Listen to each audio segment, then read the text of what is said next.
ഇത് തന്നെയല്ലേ നിങ്ങൾ തിരിച്ചും മറിച്ചും കഴിഞ്ഞ് 3 മാസമായിട്ട് പറഞ്ഞുകൊണ്ടിരിക്കുന്നത്? പുതിയതായിട്ടൊന്നും പറഞ്ഞില്ലല്ലോ. ഇത് തന്നെയാണ് നിങ്ങൾ തിരിച്ചും മറിച്ചും കൈസമായിട്ട് പറഞ്ഞുകൊണ്ടിരിക്കുന്നത്. ഈ 3 മാസമായിട്ട് ഞാൻ പറയുന്ന കാര്യങ്ങൾ തന്നെ എനിക്കിന്നും പറയാനുള്ളൂ. ഒരു അന്വേഷണം, നിങ്ങളുടെയൊക്കെ കൂടി താല്പര്യപ്രകാരം ഒരു അന്വേഷണം നടക്കുന്നുണ്ട്. ആ അന്വേഷണത്തോട് എല്ലാ രീതിയിലും സഹകരിക്കുമെന്ന് ഞാൻ പറഞ്ഞിട്ടുണ്ട്. ആ അന്വേഷണം മുന്നോട്ട് പോകട്ടെ. ആ അന്വേഷണം മുന്നോട്ട് പോയതിന് ശേഷം അതിൻ്റെ ഒരു ഘട്ടം കഴിയുമ്പോൾ എനിക്ക് പറയാനുള്ളത് ഞാൻ പറഞ്ഞു തുടങ്ങാം. ഞാൻ ചോദിച്ചോട്ടെ, അതൊരു ശരിയായ മാധ്യമ രീതിയാണോ? നിങ്ങളൊരു സഹോദര, ഞാൻ പറയട്ടെ, ക്രൈം അല്ലേ? അപ്പൊ അത് ഓഡിയോ രാഹുലിന്റെ ആണോ എന്നുള്ള ഒറ്റ ചോദ്യമാണ്. കാരണം ഒരു കൊലപാതകമല്ലേ ഈ സംഭവം ചെയ്യുന്നത്. അപ്പൊ അത് BNS 89 പ്രകാരം കേസെടുക്കാവുന്ന ഒരു കുറ്റമല്ലേ? സഹോദര, അങ്ങ് വ്യഗ്രത കാണിക്കണ്ട.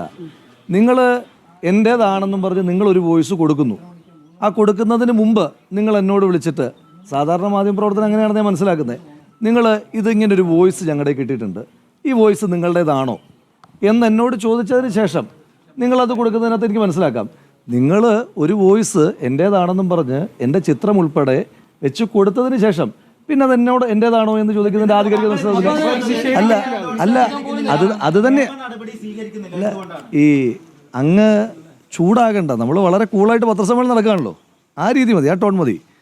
അതായത് നിങ്ങളൊരു വോയിസ് കൊടുത്തു, ആ വോയിസ് കൊടുത്ത് പിന്നെ എൻ്റെ പാർട്ടല്ലേ, എൻ്റെ പാർട്ടിലുള്ള കാര്യം ഞാൻ ആദ്യത്തെ ദിവസം തന്നെ പറഞ്ഞു.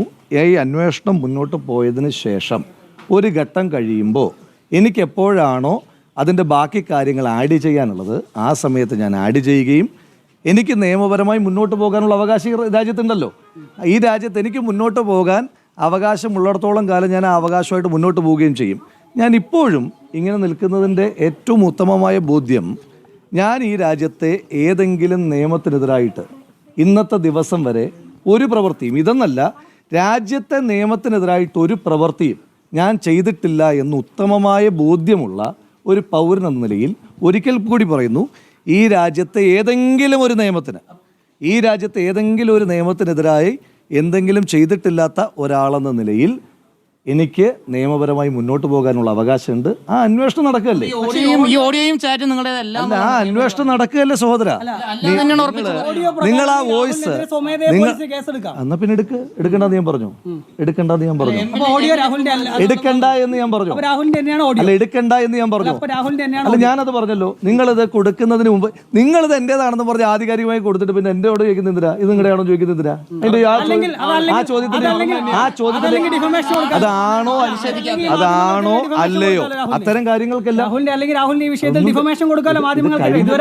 ഇത് കഴിഞ്ഞു പോയിട്ടില്ലല്ലോ. ഞാൻ ആദ്യത്തെ ദിവസം തന്നെ പറയുന്നുണ്ടല്ലോ, ആദ്യത്തെ ദിവസം തന്നെ ഞാൻ പറഞ്ഞിട്ടുണ്ട്, അതായത് ഒരു അന്വേഷണം നടക്കുന്നുണ്ട്.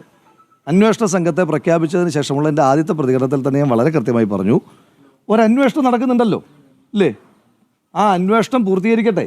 ആ അന്വേഷണം പൂർത്തീകരിച്ചിട്ട് എനിക്ക് ചെയ്യാനുള്ള കാര്യങ്ങൾ, പിന്നീട് എൻ്റെ ഇപ്പോൾ നിങ്ങളുടെ ആക്ഷൻസ് ആണല്ലോ നടക്കുന്നത്, ആ അന്വേഷണം കൂടി കഴിയട്ടെ. അന്വേഷണം കൂടി കഴിഞ്ഞിട്ട് പിന്നെ ഞാൻ എന്താണ് റിയാക്ട് ചെയ്യേണ്ടത്, എപ്പോൾ റിയാക്ട് ചെയ്യണം, എങ്ങനെയൊക്കെ നിയമപരമായി മുന്നോട്ട് പോകണമെന്ന് അത് തീരുമാനിക്കാനുള്ള അവകാശം. തിരിച്ചെത്തിയപ്പോൾ ഒരു വിശദീകരണം നൽകും ജനങ്ങൾക്ക് എന്ന് പറഞ്ഞിരുന്നു. അത് ഞാൻ കൃത്യമായി പറഞ്ഞല്ലോ. നിങ്ങൾ പറയുമ്പോഴല്ലല്ലോ ഞാൻ വിശദീകരണം തരുന്നത്. അന്വേഷണം, ഞാൻ ഇപ്പോഴും പറയുന്നു, ഈ അന്വേഷണം മുന്നോട്ട് പോകട്ടെ. അന്വേഷണത്തിൽ ഞാൻ തീരുമാനിച്ച, അല്ലെങ്കിൽ ഞാനുമായി ബന്ധമുള്ള ആളുകൾ തീരുമാനിച്ച, നിയമവിദഗ്ധരുമായി ആലോചിച്ചപ്പോൾ തീരുമാനിച്ച ഒരു ഘട്ടമുണ്ട്. ആ ഘട്ടം കഴിയുമ്പോൾ എനിക്ക് പറയാനുള്ളത് ഞാൻ പറഞ്ഞു തുടങ്ങും. അതുപോലെ തന്നെ പിന്നെ നിയമപരമായ കാര്യങ്ങളൊക്കെ, നിയമപരമായി എന്തെല്ലാം പോരാട്ടം വരാനിരിക്കുന്നു, എൻ്റെ ഭാഗത്തു നിന്നുള്ള എന്തെല്ലാം നിയമപരമായ പോരാട്ടം വരാനിരിക്കുന്നു, അതിനൊക്കെ സമയമുണ്ടല്ലോ. എന്തിനാ തിരക്ക് കൂട്ടുന്നത്? അതെന്തിനാ നിങ്ങളെന്തിനാ തിരക്ക് കൂട്ടുന്നത്? നിങ്ങളെന്തിനാ തിരക്ക് കൂട്ടുന്നത്? പുതിയതല്ലല്ലോ. നിങ്ങൾ തിരിച്ചും മറിച്ചും ഒരേ കാര്യം തന്നെയല്ലേ പറയുന്നത്. നിങ്ങൾ എന്തോ ആയിക്കോട്ടെ, നിങ്ങൾ ഒരേ കാര്യം തന്നെയല്ലേ തിരിച്ചും മറിച്ചും. ഇപ്പൊ ഈ ഓഡിയോ വന്നതിന്റെ ഉദ്ദേശ ലക്ഷ്യം എന്താണ് ഇപ്പോൾ വന്നത്? അത് ആർക്കും മനസ്സിലാകാത്ത, ഇത് ആർക്കും ഗൂഗിളെ ഇത് ആർക്കും അല്ല, ഞാൻ എന്ത് ചെയ്യണം നിങ്ങൾ പറയുന്നത്? ഞാൻ എന്ത് ചെയ്യണം നിങ്ങൾ പറയുന്നത്? ഞാൻ നിങ്ങൾക്കെതിരെ സഹോദര, ഞാൻ നിങ്ങൾക്കെതിരായി അല്ല, ആ വ്യക്തത ഞാൻ വരുത്തുമെന്ന് പറഞ്ഞല്ലോ. ആ വ്യക്തത വരുത്തേണ്ടുന്ന സമയത്ത് ഞാൻ വരുത്തും.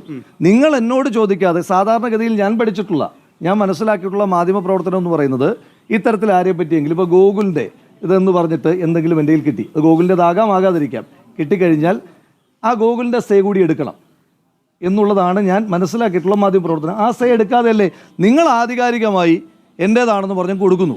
പിന്നെ എന്നോടെന്തിനാ ഇത് ചോദിക്കുന്നത്? ഇനി എൻ്റെ നിരപരാധിത്വം ഞാനൊരു കുറ്റവും ചെയ്തിട്ടില്ല എന്ന് ബോധ്യപ്പെടുത്തേണ്ടത് ബഹുമാനപ്പെട്ട നീതിന്യായ കോടതിയിലാണ്, മാധ്യമ കോടതിയിലല്ല. നീതിന്യായ കോടതിയിൽ എൻ്റെ നിരപരാധിത്വം വളരെ കൃത്യമായി ഞാൻ ബോധ്യപ്പെടുത്തും.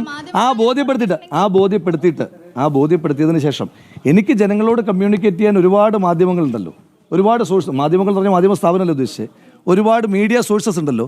ഞാൻ ജനങ്ങളോട് കൃത്യമായി എനിക്ക് പറയാനുള്ള കാര്യങ്ങൾ കമ്മ്യൂണിക്കേറ്റ് ചെയ്യും.